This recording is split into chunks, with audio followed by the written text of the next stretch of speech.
Ayan mga ka-idol, so mayroon tayong dumating na blessing ngayon. So ipapakita ko lang sa inyo ang yung mga dumating na blessing para sa akin.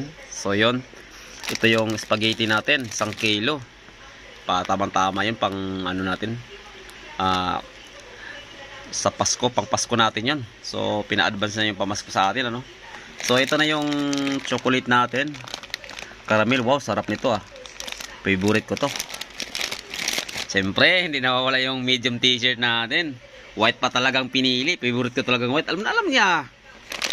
At ito naman yung ano, imported na kasoy. Wow, sana all imported. Salamat talaga. Thank you so much. Siyempre hindi mawala yung ano natin, oh. Yung ano ito? Custard cream. Parang first time ko lang makakain ito, guys. To, sa totoo lang. First time ko talagang makain talaga to. So salamat talaga sa nagpadala nito, guys, no. At siyempre, ito yung isang chocolate natin, guys. Yan, oh. Wow, sarap ito ah. Tapos isa pang chocolate ulit. Yan, oh. Miss Molly's by Kinneman.